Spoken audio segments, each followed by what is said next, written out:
Hey, it is 3 p.m. Eastern on February 24th, and we will go ahead and get started. And I want to welcome everyone to our February 2026 webinar as part of the Savvy Caregiver with Pride project. My name is Joel Anderson. I'm the principal investigator of the project.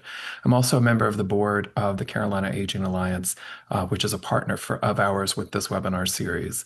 The Savvy Caregiver with Pride project is funded by the RRF Foundation for Aging, and we're grateful for their support. Today, we're going to be talking about leaving a legacy for LGBTQ older adults. And we have a guest with us that I'll interview in just a second.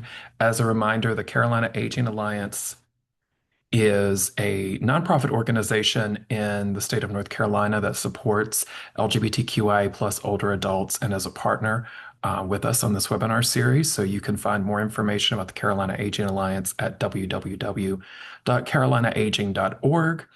I dropped into the chat that we're recording this webinar and posting the recordings on the Carolina Aging Alliance YouTube channel, and we'll be sending out a link to that recording and other materials to all registered attendees. So if you didn't get a chance to catch everything, or if you want to come back and reference it again, you'll be able to find it. And if you're interested in the Savvy Caregiver with Pride study, please drop us an email at savvy.utk.edu. As a spoiler for our May webinar, we're going to be giving you an update on what we've been doing so far and what we'll be doing next with the project. So hopefully you'll join us again in May. But without further ado, I would like to introduce my friend and colleague, Dr. Sarah Neller. Dr. Neller is an assistant professor and the McMahon-McKinley Endowed Professor of Gerontology in the College of Nursing at the University of Tennessee-Knoxville, where I am also a professor. Sarah is a committed gerontologist whose work supports older adults, healthy aging, and well-being by promoting intentional living.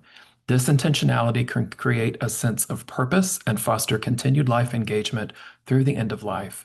She is interested in promoting healthy longevity by exploring concepts like cultivating generativity to help older adults stay engaged socially and communally. So welcome, Sarah, and thank you for joining us for this webinar. You know this, but just to remind folks who maybe don't know this, we did a webinar last year about advanced care planning. And during that conversation, there was a lot of conversation about wills and medical power of attorneys and all those kinds of things, but also conversations about what we might leave behind that isn't an estate or a medical power of attorney. And what does all of that look like? What does legacy look like? And so when that conversation kept happening, I thought, we got to get Sarah on here to talk about legacy of values and what that means and what that can look like. So thank you for joining us. Thank you so much for having me. I have really been looking forward to having this conversation, and I think that it is so important for folks to be thinking about what their legacy is and how their legacy is impacting the world around them. Awesome. Um, sorry, You're good. I clicked something and then something happened. Um, Wonderful. And you've created some slides for us that we can go through. So I don't want to disrupt that, but I also have some questions Okay. because other folks may have some questions. And again, as we go through the webinar, you can drop your questions in the Q&A section. You can drop your questions in the chat, and we'll be sure to answer those as we go along. So shall we start with your slides, or would you like a question first? Oh, well, let me just start by saying broadly, first, thank you so much to the participants on here. I hope that this is an interactive webinar, so please feel free to put your questions in the chat. Um, as we begin this conversation, I just want to say that the way that I view legacy is very broad. A legacy can be something that is tangible, where you have something physical to pass on to somebody, or it can be things like philanthropy, it can be a monetary gift of some sort. But the way that I view it is more intangible, that everyone leaves a legacy behind, whether you intend to or not, that you are doing that in the way that you live your life. And it's something that can be positive or negative, but it is a way that it's an impression that you're leaving on people. And it's a way that people are going to remember you when you're no longer here. I think that Oops, looks like we lost Sarah, maybe. And she's coming back.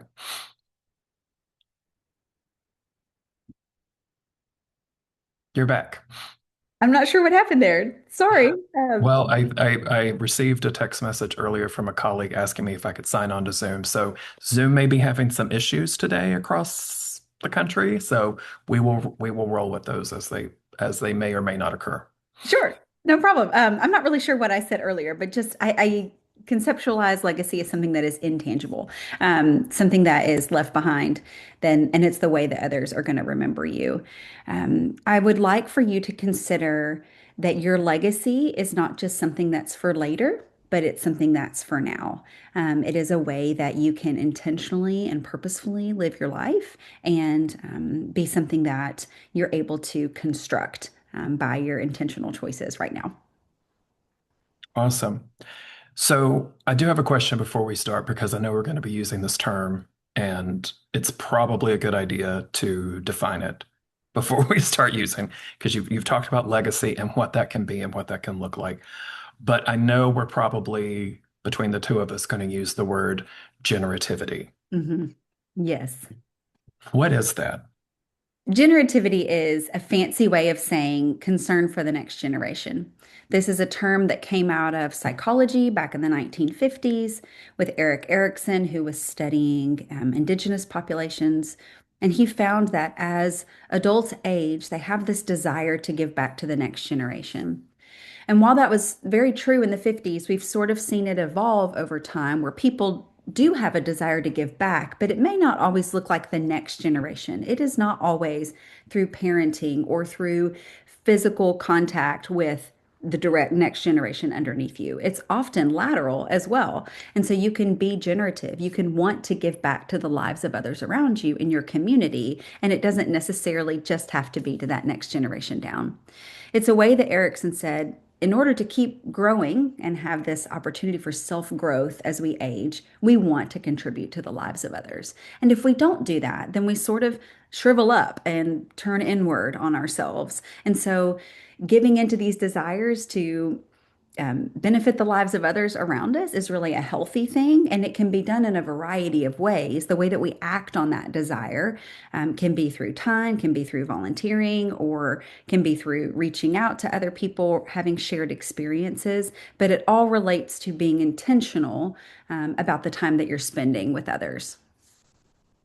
Awesome. Well, you got to my second question, which was why is generativity important? Mm, So thank you for laying that out. Something that may be of interest. So while our discussion today is not going to be just for LGBTQIA plus older adults, it's specifically tailored to and targeted toward those older adults.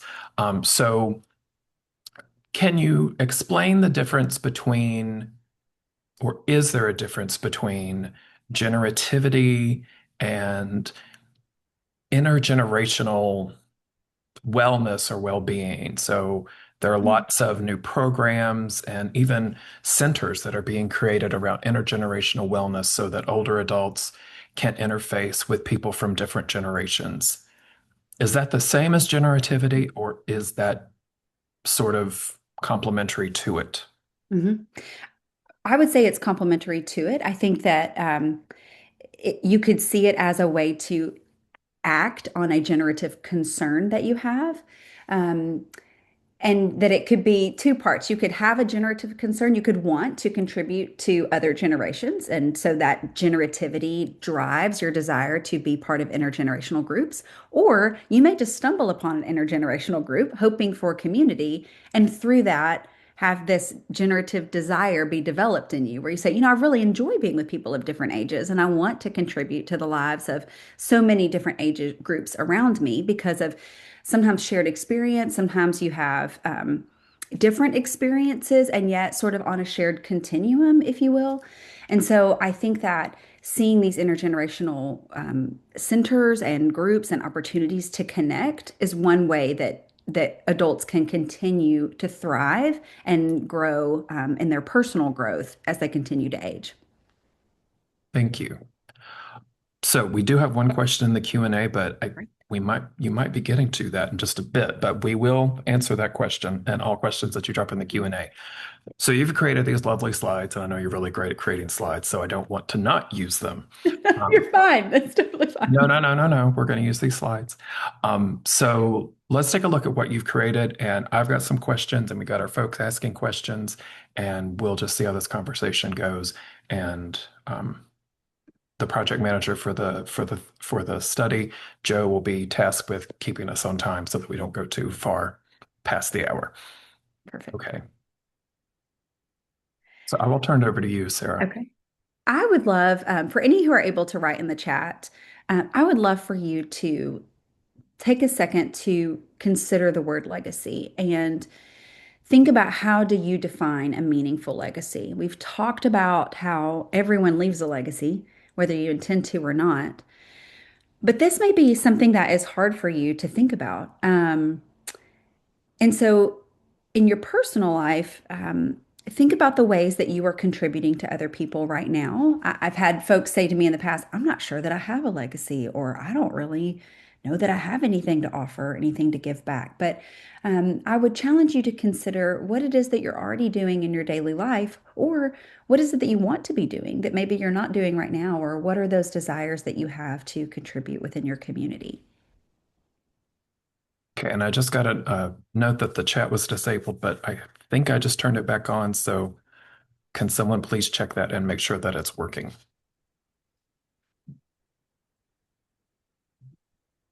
Looks like Awesome. it's working. Thanks. Perfect. Fabulous.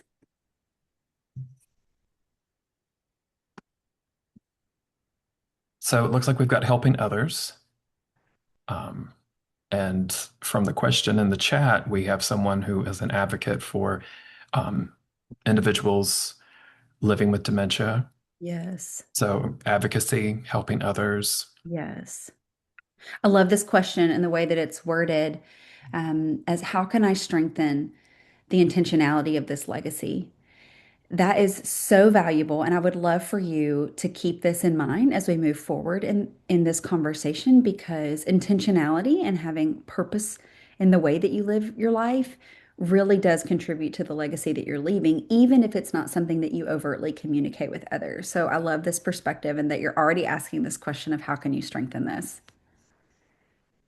As you continue to think about this during our conversation, if it's hard for you to think about your own legacy that you're leaving, maybe consider who in your life has left their legacy impression on you. Sometimes it's easiest for us to think about maybe the legacy that others have left to us, or we can maybe clearly see others' legacy and we think, well, where do I fit in this giant puzzle of life? And it's hard for us to think about our contributions in the right now.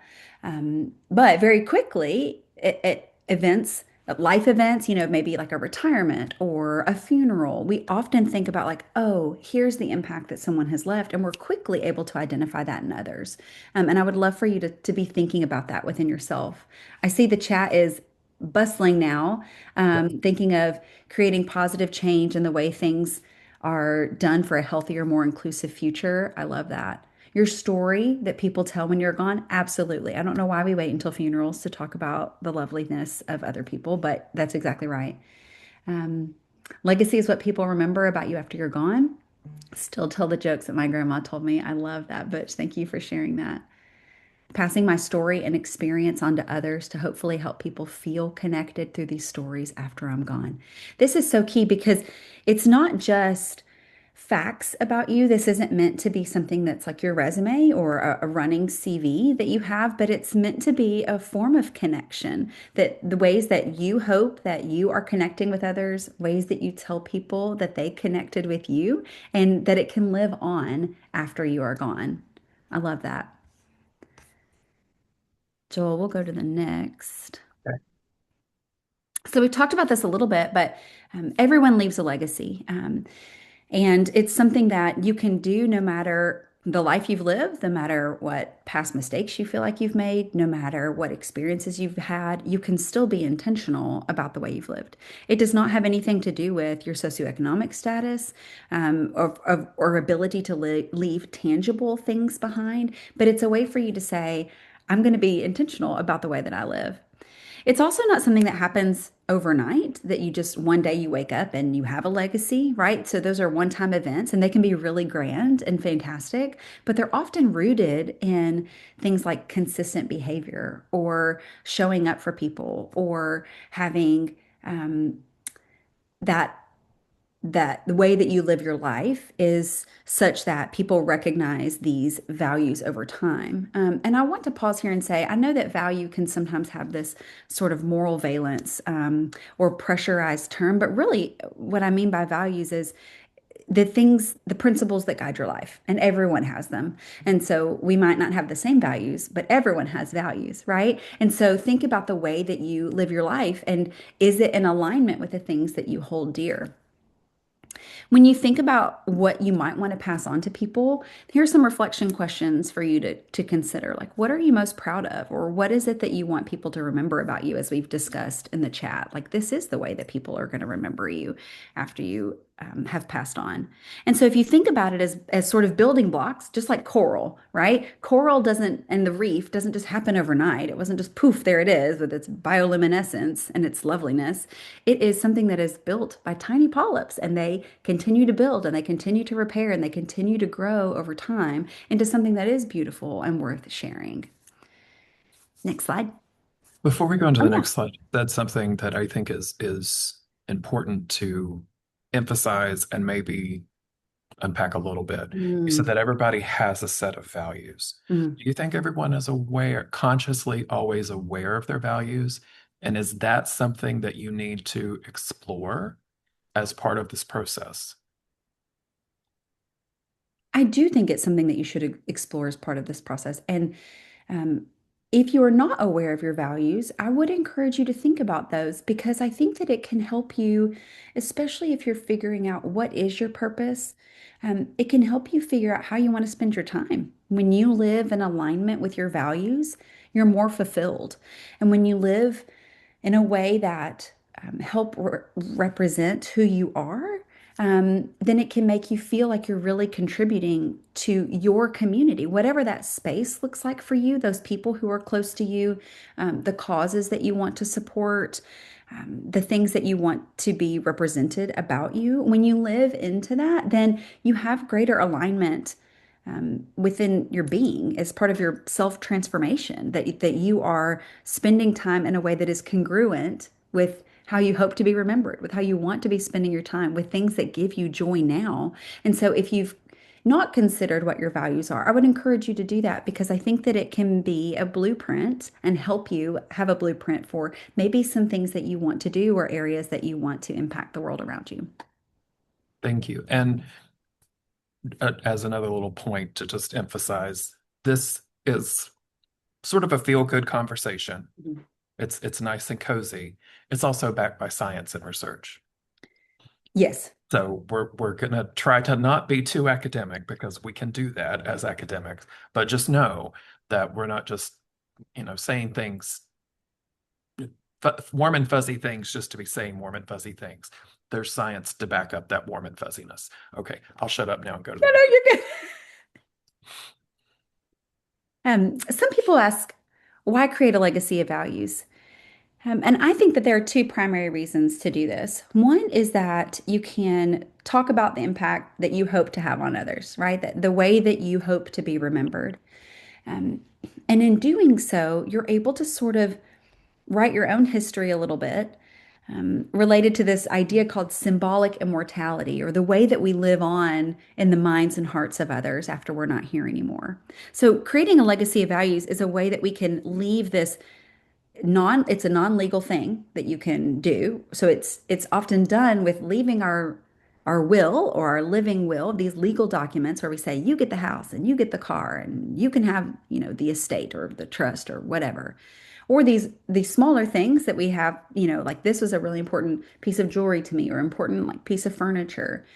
But we don't really have a way in our legal documents to say, I love you and I'm really proud of you, or I really enjoyed being in a relationship with you and living life with you. And when I'm not here anymore, this is how I hope you will carry on in my absence. These are the things that I hope that I've left behind. And this is how I hope I've contributed to the world and how I hope I've contributed to you. So it helps you kind of solidify what it is that you're wanting to do with your life and how you'll be remembered, but it also helps you communicate your feelings for other people and the impact that you have for others, right? That you're able to say, I am proud of you, or I enjoyed this about you, or I want you to carry these things on. Did you know that I felt this way about you? And so it's not just for you, but it's also for them, for the recipient that you're going to be communicating with. And I do suggest, we'll talk a little bit more about format in a minute, but I do suggest making this something that is actually created in some form. Then it's I guess in some ways it becomes a tangible gift, right? Something that's either written or created that you're giving to somebody or at least communicated to in some way. But that way it doesn't just die with you, right? That you're able to pass on those feelings that you have for others. And here are a couple of reflection questions as you think about this. How do you hope that your life story impacts other people? And we've mentioned this topic about considering your legacy as a blueprint, but it really can be something that helps you figure out what is it that you want to be doing with your life because there's still time. However old you are, there is still time for you to contribute intentionally. And I'm assuming, Sarah, that you may say this later. This is something that, for lack of a better term, could be a living document. 100%. I think revision is really important. Some people see revision as a practical step, right? Where maybe they have had a change in their community. Maybe it's a birth of a family member, or maybe there has been separation in a relationship and they need to remove somebody, or maybe they've developed close friendships over time and they want to add people in, or have separate documents for many different people in their lives. But I think that revision can also be part of the growth process that you start off with something that you think is what you want to leave and that you hope you live into, and you come back and revisit it, and it can either affirm those choices or those that blueprint that you created for yourself in the beginning, and it can say, this is really who I am, or I'm still living into these values that are important to me or are at my core. Or it could kind of be a wake-up call to say, you know what, either I'm not living into those values that I had, or maybe I need to change. Maybe these are still my values, and I need to sort of come back and to this true north that I have. And I think we're seeing that reflected in some of the comments in the chat as Oh, well. So thank you, Joel. I'm not previous generations those. being role models for mentoring and building community, and how keeping active in various venues, and surprisingly, people are paying attention, and speaking out at conferences and other events about the stigma and isolation that occurs in the Mm, LGBTQI plus community after a progressive terminal diagnosis such as dementia, and sharing how we as a community can shift the narrative to decrease isolation and regain a sense of empowerment, especially when health-related needs occur. hmm. So just because if you're watching the recording later, you won't be able to see the chat. So I want Oh, to make yes. sure we get these great comments in there and appreciate them all. Thank you so much. Um, okay, so let's talk about what goes into a legacy of values. This can be really anything that you want it to be. It can be what's most important to you. It can be about if you have accomplishments that you're most proud of, if you have experiences that you want to pass along. I think it's important to distinguish this from a memoir. So, a memoir is a little bit more about life history and about life experiences that you've had, and it's sort of a restatement of facts, often that follows a timeline. Whereas a legacy of values might take some of those experiences and then expand upon it to say, and here's what I learned, or here's how my life was changed because of that, or here's how I built resilience because of these experiences. So it might take a situation and then it expands further and develops it further because you're wanting to pass on things that you've learned. This is a way that it connects to generativity, where you say, I hope that you learn from the life that I've led so that maybe you don't make similar mistakes that I do, or so that you find the same sources of strength that I found if you find yourself in a similar situation. It is meant to be very positive. So even if you're leaving life lessons or guidance, it's not meant to be prescriptive or you're shaking your finger at them. It's meant to be something that is helpful. Um, and it's not meant to be a way that you sort of rise up from the grave and say, you should have done this, right? It's not meant to bring up negative past experiences, or be something that is cruel, like if you're sharing it after you die and you're not able to repair a relationship. So think through that as you're thinking about what is it that you might want to share with other people, because it's meant to be something that you do have control over, that you can say, but that can also be sort of a guiding force, if you will. So you're sharing some of what your life experiences are, but also what you want them to know about them, right? And we've talked some about that, about the way that you've enjoyed being in relationship with them, or the things that you've enjoyed about them. So here's a reflection question about the core values that you've had in your life that have guided your life's challenges and choices, and the way that you have overcome, or maybe the way that you're still working through things. That is also fabulous, because sometimes we look at people's lives and we think that it's all wrapped up in a nice bow, and it may not be. And so maybe part of your legacy is talking about the way that you have had a continuous growth process through your life. There's so many things that you can share, but it's important to share what's most important for you, like what's on your heart to share with other people. Mhm.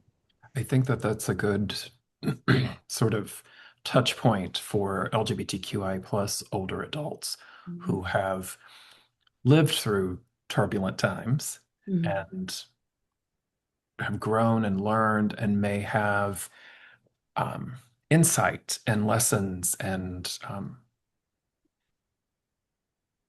words of wisdom for younger folks in the LGBTQI plus community who may now be experiencing turbulent times for the first time. Mhm. So I see Mhm. that as a potential way of giving back the legacy to the community. Yes, I love that. Joel, that's an awesome segue to this next slide that's um, about your audience. So I often have folks say to me, I'm not close to my family anymore. Is that okay? 100%. Your audience is who your audience is in your regular life. Your audience is your community, your friends, the people that you live life daily with.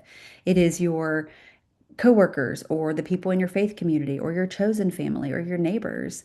Your audience is whoever it is that you are currently leaving a legacy for right now.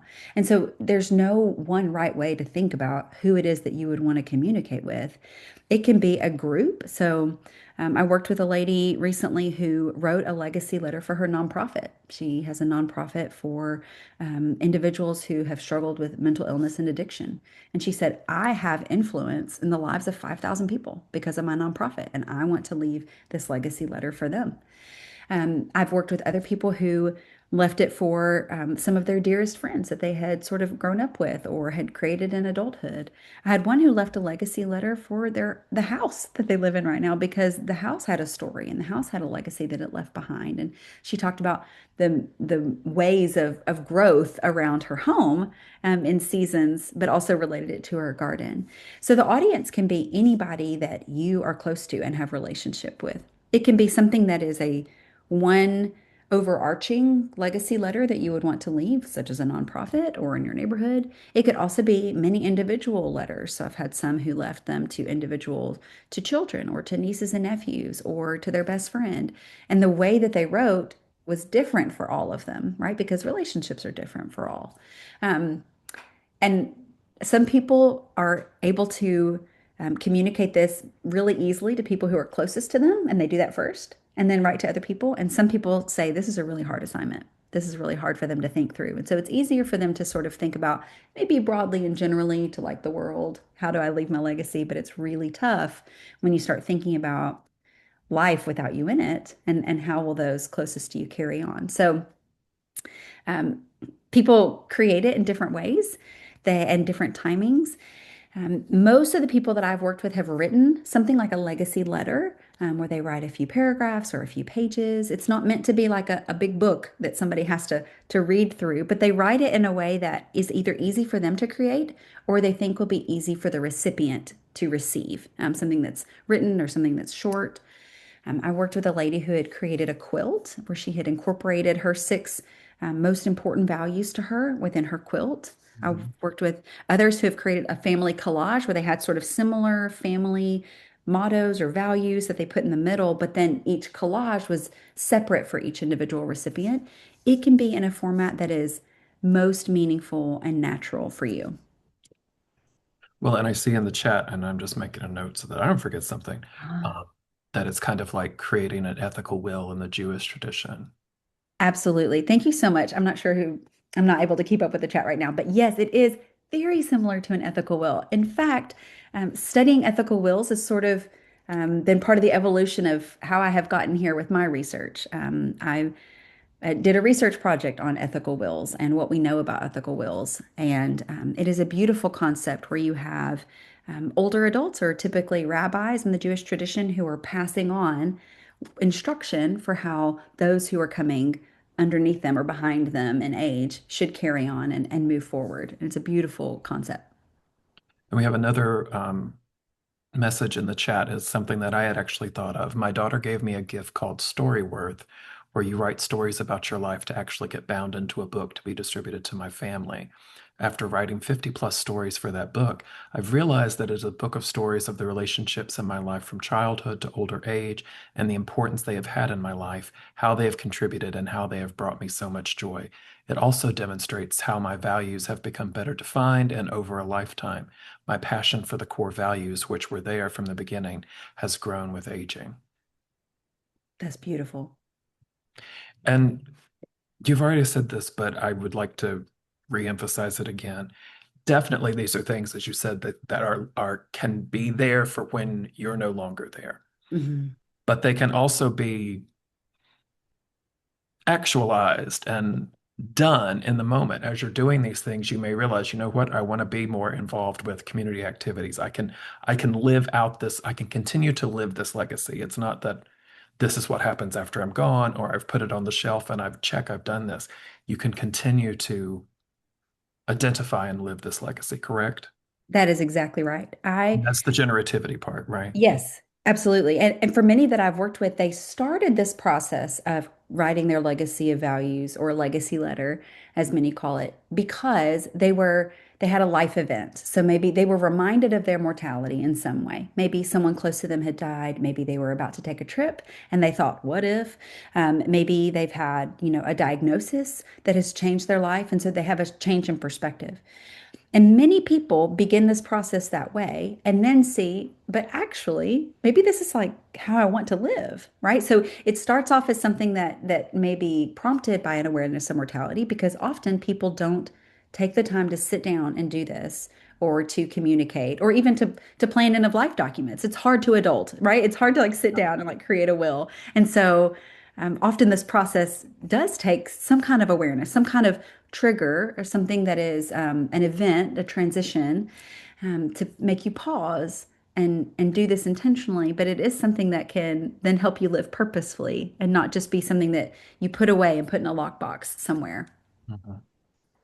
You mentioned the quilt, and I have a quilt that my great grandmother gave to me that's part of her legacy. But I'm also thinking a few years ago, we had on campus a display of some panels of the AIDS Memorial Quilt. Oh, how That was beautiful. definitely an Oh, event that reminded people of their mortality, and they helped create panels of the quilt to acknowledge and pass on the legacy of individuals that were lost. So I think it's a um, just a profound example from the LGBTQI plus community of this type of thing, this tangible artistic thing that can mhm. exist. Yes. How beautiful. Shall I go to the next slide? Oh, sure. Yes. Well, speaking of, it doesn't just have to be something um, that gets put in a lockbox somewhere. Part of this process involves figuring out when you're going to share it with other people. So it can be something that you write and you put away with your will, and then your family finds it one day. And that is lovely, right? That they will really enjoy that, and it will mean so much to them to receive that from you and to hear your voice through those words, or through that creative expression, whatever that it is that you've left behind. But it can also be something that you share now. As awkward as it can be to invite someone over for dinner and say, and now I want to share this legacy with you, it can also be really meaningful to them. And for those who have shared, they have this moment of feeling relief that they've shared it while they can, right? That they didn't die without saying things that were most important to them, but also it opens this door, this window of opportunity for continued conversation where the receiver says, I didn't know you felt that way about me, or I didn't realize this about your life. Tell me more about these things. And it can begin additional layers of conversation that there may not have been an appropriate time to ask about before or talk about before. And so it can be something that really adds to the depth of the relationship that you have with your people, because the goal is that you're writing this already to an audience that you are in relationship with, that you have connection with. It can also be a way that you invite others to share their legacy and remind people around you in your circles that they have a legacy too, that you love them for them, and that one day you will think about these things when they're not here anymore. And so it's a way that you can bring conversation together and community together. Um, that makes it not feel like it's just you, or that it's a weird thing that you are wanting to share the way that you feel about somebody else, but that you could maybe invite your book club to all do it together, or your community to do it together, to share. In your experience, how has it been different when folks have done this in community, like in a book Mm. club or in a workshop versus individually? Have you noticed anything that's different or the same or For the people who have shared individually, they they say it's just profoundly impactful, that it's a very emotional experience, but that they feel such relief afterwards because they've not held anything back, or they don't have to wonder if the message was received, that they were able to have this conversation together. I had one who shared it at a large event. So he shared his personal legacy letter at a large gathering, and he said, he was very emotional through the process, but it made him feel so much closer to his community, and it helped his community draw very close to him. This summer, I actually did a research study where I had there were older adults in our community who drafted their legacy values and came back together a few weeks later and shared it together. Now, they had just met 2 weeks before, and here they are sharing their legacy of values with essentially a group of strangers. And yet, it created such a connection for them, for each of them. Everyone was so supportive of the legacies that they had each left behind, and were very affirming about the way that they had lived their life, and said how incredible it was that sharing with a group of strangers left them feeling this way. But it was a group of people who were receptive to hearing it. And so I think that being able to share it, if that's what your comfort zone is a really important thing. But just like we would say with a living will, which I know you all have already talked about as a group, it's great to have the document, but it's even better to have the conversation and to be able to live into that. I was just wondering if in a group setting like that, as you're workshopping things with other people, if that almost might give individuals permission or validation to think about how they view their legacy. It's like they may be thinking, oh, well, that's not that important or whatever. But then getting that feedback from others may sort of support that and give them that little boost that they need. Yes, several said that they wanted to go back and revise their draft again, hearing the legacy that other people leave, because they said, well, I sort of downplayed that. I have a similar value, but I downplayed it in my own life, thinking, well, this is just how I am, Mhm. right? But seeing it in other people, they thought, well, how valuable that is, and they really appreciated that. And so they said, maybe I need to go back to mine and actually put that in there. I think people have a hard time bragging on themselves, or communicating those things that maybe are their gifts or strengths. And so hearing other people do that, I think, can also be really affirming. Yeah. And we've got a comment in the chat, and that's what I was writing down earlier. So we had the same idea, Gracie. This idea of creating art with legacy values is a great idea to share with Creative Aging Network, a local nonprofit in North Carolina that provides artistic outlets and supports creative expression for older adults in the community. That's what I wrote down here I to love follow up with is like, okay, I see something happening, so Yes. stay tuned. Yes, incredible.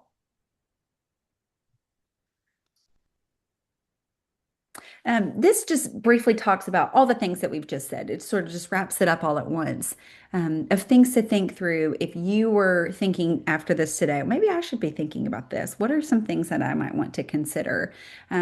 The timing really can be any time. It doesn't have to be prompted by any specific thing. It can just be what is on your heart that you want to share with other people. I do think it does require a little bit of thinking about one day you're not going to be here anymore. And what does that look like for your community? What does that look like for the people that are closest to you? And how can you communicate the the gratitude for the experiences that you've had with them, for the relationship that you've had, but also maybe give them some encouragement of how to carry on in your absence. It can be to the audience of your choosing. You can incorporate any content that is very meaningful to you in a format that is of your choosing or something that you think that might be receptive to the recipient. And then you can choose when you share. I mean, it's a completely optional process that you do, but it may be a way that you can communicate things that you've not had a format of doing before. This reminds me of, I've seen something similar to this, and maybe others have as well. It's sort of like planning your career. So legacy, I attended a workshop for faculty of legacy planning your career. Like when you retire, what do you want to be known for? Mm. So there are lots of ways I could see these sort of same processes being applied to different areas of your life and of your life overall. In your experience, what helps make this process easier? Mm. I do think a little bit of sort of role play in your mind of what if this were my last conversation with somebody? What if I knew that I weren't going to be able to continue to have influence in their life? And I mean that as a positive influence for these relationships that you already have. Um, what would be the most important thing that I would want them to come away with? What are these things that maybe unite us together, or the things that I would want them to hold on to hold fast? Because life is hard and unfair sometimes. And so, if I had any encouragement to give them, what would that be? What would that look like? And what would I want them to know if I had any opportunity to say how I would want to be remembered? You could put that in there. But if you have the opportunity to say how they should carry on, that's the time for that. You could also think about what if, you weren't able to communicate with them, or what if you didn't get to see your friend again, and these types of things can help you figure out what's most important to say. So some of the ancillary things, or the things you say, well, we had this tiff back in the day, but I don't want to bring that up except to say, I'm sorry. And that's really important for me to say, or I forgive you. These principles that are really important at the end of life. And if you're not able to say them while you're alive, or you choose not to, what is it that you would want them to read if they find it after you're gone? Mhm. Awesome. Looks like people are interested in creative aging network in the chat, so that's good. Great. That's fabulous. Uh, This is something that I created if you're a checklist kind of person, and you want to think through these things as you're creating your legacy of values, or documenting or creating in whatever way is meaningful to you. This can be helpful. Sometimes a blank piece of paper is really daunting as you sit down to write something. And so if that seems overwhelming, maybe start thinking about who it is that you would want to say something to. I think that that's a nice place to start, because I think that seeing your audience can help you tailor what it is that you want to say, right? Everyone has different groups of friends that serve different purposes in their lives. And so if you start thinking about them, what is it that you want to say to this group or to this person versus that person? And then it can help you tailor the format that you want to express your legacy of values through, and also what it is that you want to say. Awesome. And we have this as a PDF, correct? Yes. And we'll be sending that out with the follow-up email. It'll be an attachment to all registered attendees. So if you're wanting this checklist, you're going to be getting it. So those are the slides that you created for us. Um, I don't see any additional questions in the Q&A or in the chat, but we have plenty of time left over for those questions. So please feel free to ask them. While we wait, what is the most important lesson that you've learned in helping folks with this process? Mm.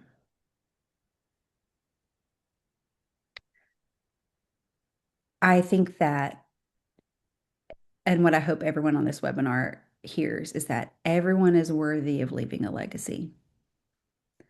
No matter the life you've lived, no matter your background or circumstances, or if life didn't go how you planned it to go, everyone has a legacy, and everyone is worthy of leaving that. And so, Mhm. even if you're feeling right now like, I don't know, I just don't have anything to leave behind, I would challenge you to think about the ways that you are already being influential in the community space where you live. And if that's something that you feel like is not attainable, that you don't have that yet, then maybe think of this as a way to propel you forward, to add some purpose in the way that you are continuing to live your life um, and in community with others. Um, I also think that it's never too late to do this. So no matter how old you are, I think that, Or young. or young, yes, or young. I had many people as I've been doing my research through the years say, this is a really hard thing to do. And I'll say, I know. And then they'll challenge me and say, have you written yours? I say, I have. And it was very hard. It's very hard to get yourself in a headspace of like, what if this is what if this is like the last thing that they have from me, or that they are able to hear my words come out through this?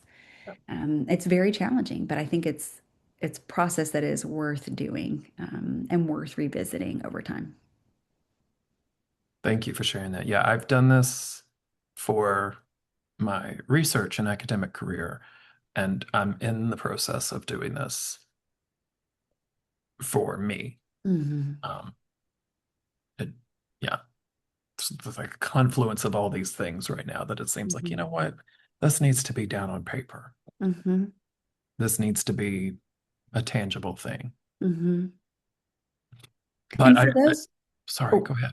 well, for those who are also thinking about maybe the legacy that you want to leave, um, I think that it is important to, if you're creating a legacy of values, that it is aligned with your true values, right? So that the people who are reading this later or who are receiving this, creative expression of your legacy of values see that it is truly aligned with you, right? So that there's congruence there where they read it or see something that you've created and they know that that's truly you because of the way that you've lived your life. It's less meaningful if what you write is more aspirational, but that your life doesn't reflect that. So if you're creating this, I think it's helpful to think of aspirations in the way that you have a blueprint for yourself and share and have a purpose in the way that you live. But when you share it with others, I think that try to have it be as authentic as it can be, because I think that then it's easier to accept for the recipient, right? When it's in aligned with the way that you've lived your life. Yeah. So you mentioned earlier about how this can be a way of sort of um, giving people their flowers Mm. while they're still around. Can you say more about that? I think when you are able to share the love that you have for somebody else, it can just make a profound impact on their life. We don't, in our society today, we don't often have an opportunity to do this. Sometimes we do at milestones like milestone birthdays or when somebody turns a certain age or at a retirement where we tell people how much they mean to us. But I think besides events like that, we don't really have a natural way to say, and now I'm going to tell you how much I love you, right? Mm. It just seems a little bit awkward. But I think if you do that, it makes people think, wow, I cannot believe you thought that about me. Or I knew we had a close relationship, but now you've affirmed that. I also think when we go to a funeral and we talk about people and how amazing it is, everyone's talking about them, everyone's sharing memories and experiences. And the person that we most want to share that with is the person who's not there, Right. right? And so what if we do it when we're all there? What if you take your book club and you say, and this month we're honoring this person and we all share these things that we love about them and they're able to share what they love about us. And so it can be mutually edifying for the whole group. Yeah. When I was in graduate school, um, at one of the scholarship banquets, so different kind of legacy, a financial legacy. But one of the people who had given scholarships for a bazillion years or whatever was being recognized. And so during their speech, they said something that has always stuck in my mind. Giving while I'm living, so I'm knowing where it's going. And until we had this conversation today, I had only thought about it in terms of philanthropy and, Mm, donations and monetary things. But it's not just that. hmm Giving while you're living, so you're knowing where it's going. And so I think by doing this, it helps you, as you said, create this blueprint of aspirational activities. Yes, they're the things that I want you to know about me right now, but maybe during this process, you can figure out, I want more of this thing. I want more advocacy or opportunities to create, et cetera. So, yeah, just wanted to throw that out there. We've got some tips in the chat from an estate planner who says sometimes that they have their clients open a Word document, turn off spell check, and type in white ink so that you just get it out. I think that's a cool idea. love that. Um, yeah. And then another comment to make sure from an attendee to make sure that they get the information that we're sending out. We'll be sure to send that out. Joel, I also see this comment about how do you feel about leaving a video legacy for communication? And I love that idea. I think that that's fantastic. We live in such a digital world, and for some people, writing is very hard. It's not natural to do that. And I think if you feel comfortable either recording, like doing a voice recording on your phone, or having a video, and that's something that's comfortable for you, I think your recipients would love that. They're able to hear your voice, they're able to see your mannerisms, and I think that that would be very meaningful to the recipients. And just think through of where would you find that? So maybe still put a physical copy with other end of life documents, or if you're planning on sharing after your death, just make it something that is easily findable instead of just in the cloud somewhere. Because I think having that physical piece is really helpful as far as making sure that it's transmitted to the right recipients. But I love that idea. Yeah. We have a question in the Q&A. How do you help people feel less overwhelmed by this process Mhm. of confronting mortality? What does the research show is the recommended way to start or introduce someone to this idea, particularly for close relationships with older adults?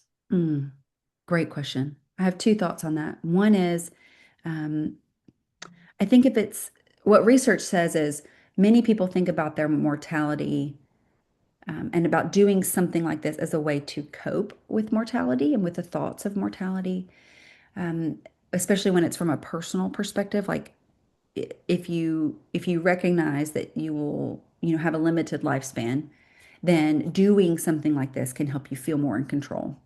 I think if you're helping somebody else think through this, one way you can approach it is to um, not give it a name of like, and now we want to talk all about you, but maybe just say, I'd love to go to dinner and talk about some things about your life. Or I would love to, maybe if it's somebody you're close to, um, that say, I would like to just like record some stories from your life or ask you questions about that. And so you sort of then get at those the why behind things or like the next step in the story. So you had this experience, but then tell me, how did you get over that? Or how did you move through that? Or maybe help them through the process of sharing the experiences of their self-growth and transformation.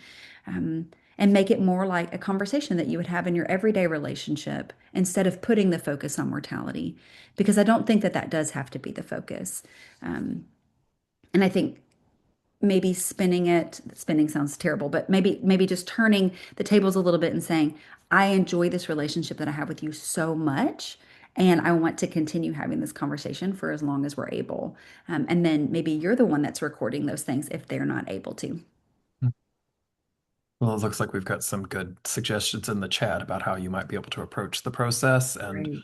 how, as we move through the seasons of life, how this may be something that evolves and changes over time. Mhm. So I want to be mindful of everybody's time. We're getting close to the end of our hour here. Any final thoughts, Sarah, before we close out our webinar? And thank you for this conversation and for the work that you're doing because it's very powerful. Thank you so much, Joel, for having me today. I am so grateful that you had me here, and I just want to affirm for participants and those listening later that This is something that is worthwhile for you and also for your recipients. And so, even if you're not ever to the point of formalizing anything, have these conversations now. Let the people that you are in relationship with know that you love them and that you enjoy spending time with them, and have those conversations so that you get it off your chest and so they feel affirmed in your relationships. Wonderful. Well, thank you again for being here and sharing your wisdom with us. And thanks to all the folks who were able to join us today. As a reminder, this is being recorded, so you'll be able to find it on the YouTube channel for the Carolina Aging Alliance. And we will follow up with an email with a link to that recording when it's posted, as well as the checklist that Sarah shared with us and some other resources that we like to send out every time we do a webinar. And our next webinar will be in May of this year, and we'll be talking about the Savvy Caregiver with Pride study and what we've learned so far and what's coming up next. So I hope you'll be able to join us then. Thank you so much.